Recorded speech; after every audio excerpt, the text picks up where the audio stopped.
Hi, my name is Caiden Bennett. I decided to do my project about bubbles, hence the name, Big Bursting Bubbles. Now, I had a really fun time doing this project because I got to play around a lot and blow bubbles. So, anyways, I was wondering if the more vegetable glycerin I added to the bubble solution, the bigger the bubble diameter would get. And I hypothesized that it would. Now, some of my materials included some distilled water, obviously the glycerin, a pipette, tape measure, etc. And glycerin is a colorless, odorless liquid derived from plant oils. And it is usually used in makeup products to extend the shelf life.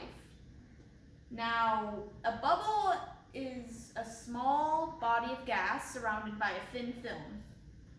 And the reason soap helps form bubbles is because one end of a soap molecule is hydrophilic, which means that it attracts water, and the other end is hydrophobic, which means that it repels water. Now, on the hydrophilic sides of the soap molecules, a thin film forms, and that's the bubble you see.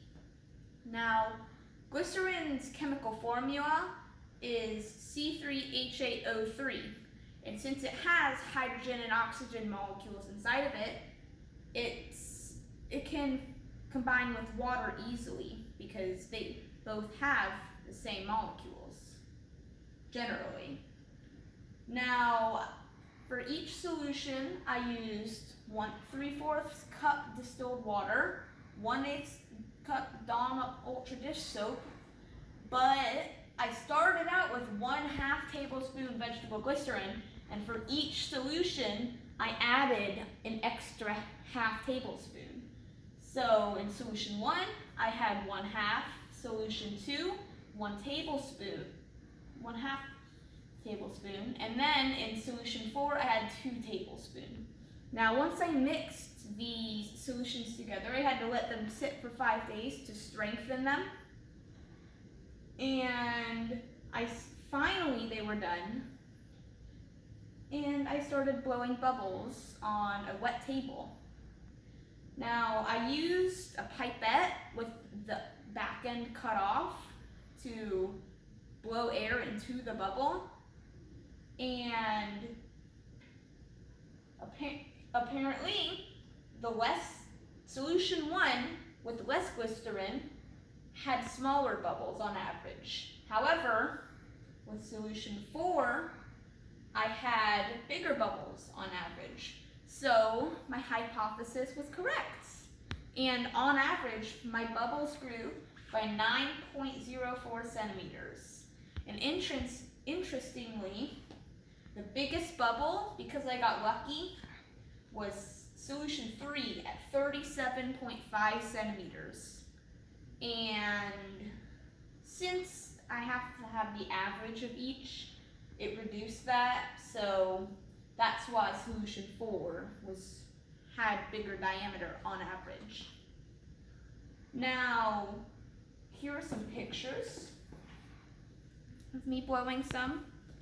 So I discovered that I could hold them in my hand if I wet my hand with the solution, and that was pretty fun.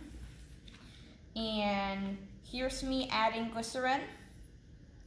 And all those bubbles down there are just excess formula that I used. Now, here's me forming the bubble because sometimes they just evaporated and then popped. Now, I had to measure the bubbles.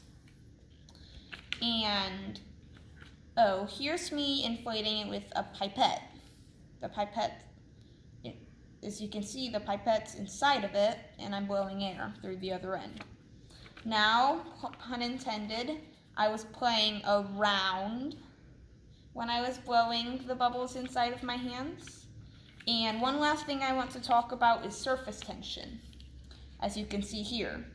So, bubbles stay together with surface tension because of the hydrophilic ends of it. So, in all, my hypothesis was correct.